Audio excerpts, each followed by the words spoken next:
Hi guys, so for this week's discussion video regarding Toronto and urban fabric, there were a couple of things to respond to the first part of the question about challenges that the city faces.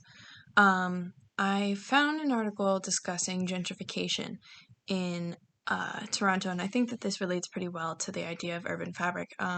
Basically, a number of older cultural neighborhoods like Little Jamaica, uh, Greater Golden Mile.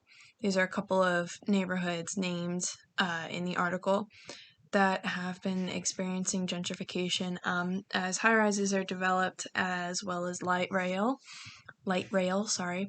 It's pushing out a number of, small business staples to the area, small businesses that are staples to the area, and it's pushing out culture as the area gets more expensive. We see the usual, patterns of gentrification. The area gets more expensive, and the locals that have lived there for many years are pushed out while other people can afford to come in and kind of take over the neighborhood. So it's currently resulting in a lot of culture loss and a lot of difficulty for the people that are being relocated to generally more violent areas of the city, which is really unjust. Definitely goes back to the social justice idea. So this is something that Toronto really needs to think about as they try to change their urban fabric and develop new sorts of buildings and new sorts of neighborhoods. They really need to be careful in the way that they shift the population as a result of their actions.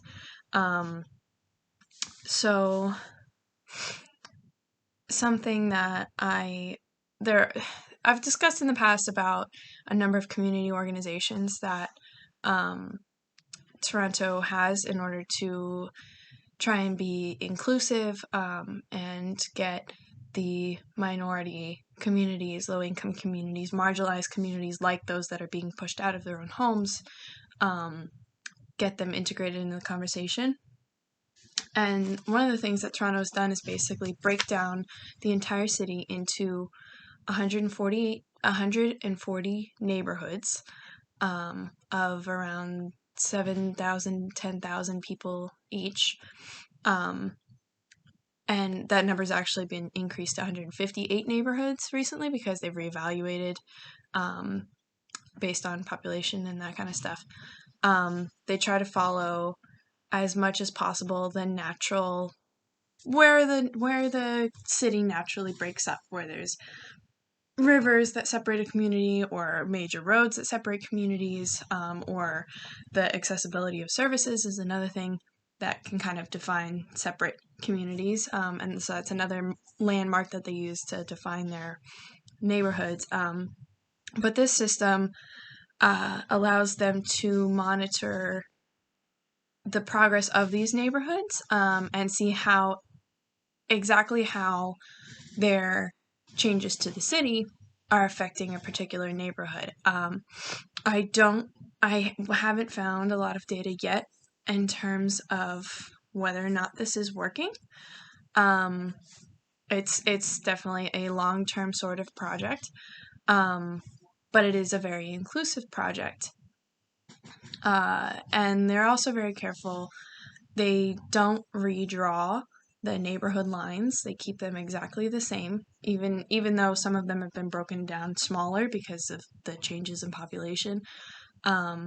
The original lines of the neighborhoods have stayed exactly the same, which allows them to very carefully, very accurately measure the changes in population and income and all that kind of stuff within each of the neighborhoods.